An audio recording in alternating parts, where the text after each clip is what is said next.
Welcome to USA News. Today, we delve into a critical international development. Russia and China are joining forces.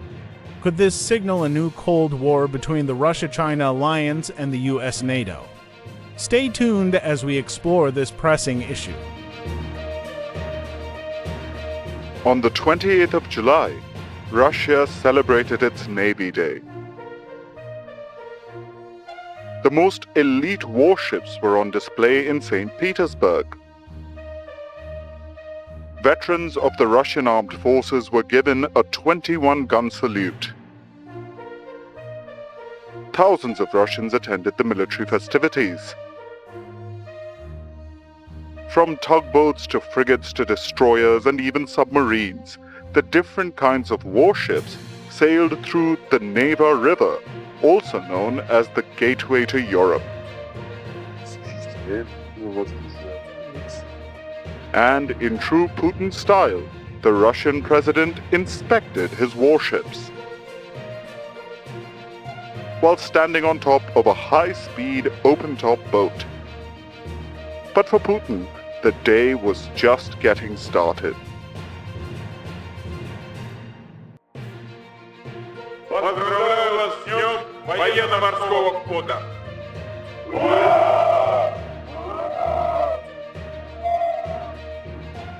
Russians from across the country were watching their nation's naval might.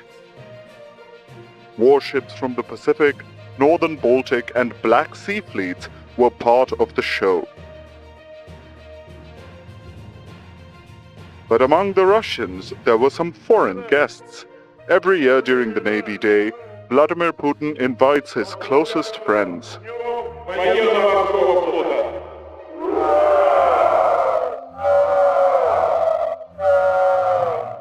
And this year, 31 nations were invited, with the largest contingents from India, China, Iran, and South Africa. Interacting with the foreign guests, Putin told the soldiers that he had warm feelings for leaders of their nations.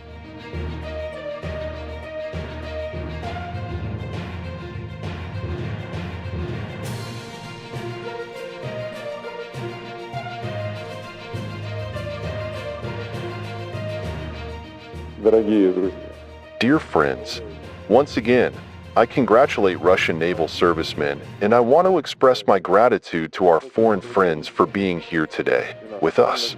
I want to assure you that we, from our side, also have warm feelings for you, the leadership of your countries, and the people of your nations. Once the friendly interactions were done and dusted, Putin turned his sights to the adversary. He accused the United States and Germany of pushing Europe into conflict with Russia, sparking another Cold War.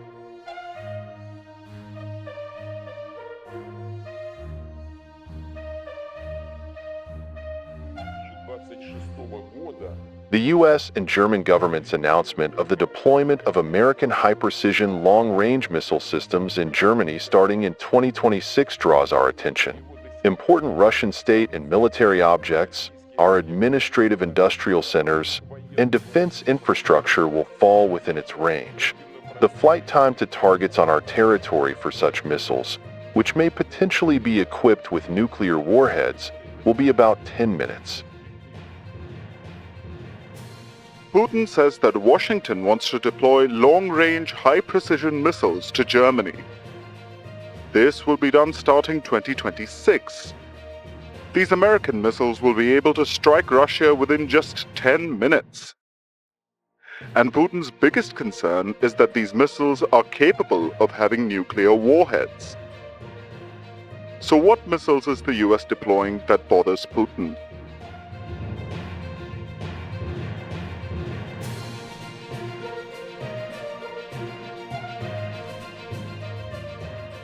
The US has announced that it will deploy long-range missiles in Germany. The first deployment begins in 2026. It will include the SM-6 and the Tomahawk missiles. Washington even wants to include the deployment of hypersonic weapons. So why are these missiles a big deal for Russia?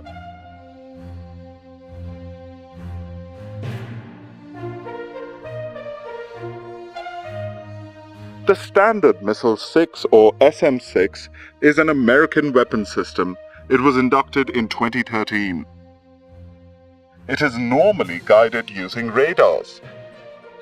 It has a range of up to 500 kilometers. The weapon is highly maneuverable and versatile. It can be launched from land, sea, and air. The SM-6 is a tried and tested missile in the American armory, but it's the other missile that has Putin worried.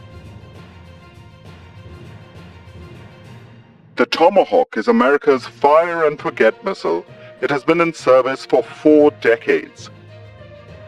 It has a range of up to 2,500 kilometers. It can be guided by GPS and radar. And the Tomahawk is capable of delivering a tactical nuclear warhead. From the first Gulf War in 1991 to targeting Houthis in January 2024, the Tomahawk is the most combat-proven missile for the United States. Putin is not happy with these missiles so close to his prized possessions, so he has decided to raise the heat. As NATO's deployments shift closer to Russia, Putin is threatening the West with a repeat of the Cold War. Not just figuratively, but literally, Putin has sent his warships to America's doorstep. 3 destroyers have docked in Cuba.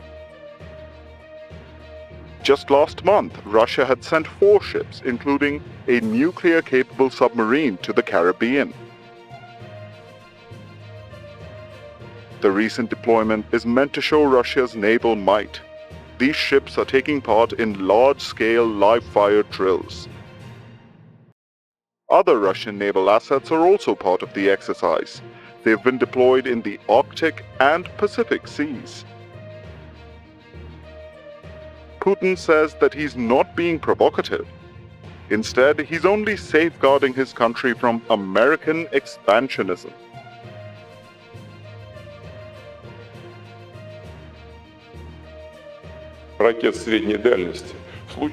This situation recalls the events of the Cold War era, associated with the deployment of American Pershing medium-range missiles in Europe.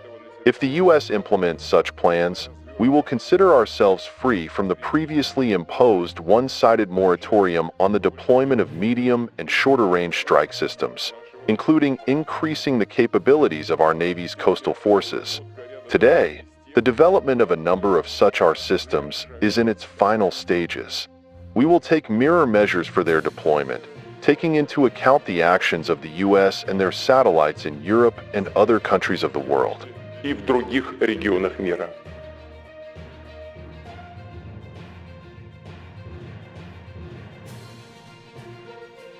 And joining Putin in flexing muscle is his dear friend Xi Jinping. In recent times, China and Russia have developed a no-limits partnership. And Beijing has agreed to play Moscow's games. On the 25th of July, sirens blared on the western airfields of the US and Canada. 2 Russian Tu-95 and 2 Chinese H-6 strategic bombers were seen flying towards Alaska. The US Air Force scrambled its F-16 and F-35 jets. Joining them were the Canadian F-18 jets. The Russian and Chinese bombers were intercepted in international airspace, though they did manage to enter the US Air Defense Identification Zone for Alaska. This was the first time that Putin and Xi sent their bombers on a joint operation towards the US. And it looks like it won't be the last. But America says they are ready for the dual threat. Regarding the Russian and Chinese aircraft that flew together in the north here recently, this was not a surprise to us. We closely monitored these aircraft, tracked the aircraft, intercepted the aircraft and which demonstrates that our forces are at the ready all the time, and we have very good surveillance capabilities. And in terms of the message that the Russians and the Chinese are sending, I'll tell you what message we're sending. And that message is, we're going to be at the ready. We are at the ready. We will always be at the ready. We're going to defend this nation. And so if there is a challenge or a threat to the United States of America, your troops will be at the ready, and they will do the right thing. Despite the ongoing war in Ukraine, Putin manages to stare back at the US and NATO. Only time will tell who will flinch first. In summary, if these rising tensions continue and escalate, we might be facing a Cold War 2.0 in the future. With tensions also simmering in other regions like the Middle East, there are even concerns about the possibility of World War III. Let's hope these tensions de-escalate so that peace can prevail globally, allowing people to live happy and fulfilling lives. Thank you for watching. If you enjoyed this video, please like, subscribe, and hit the notification bell to stay updated with the latest from USA News.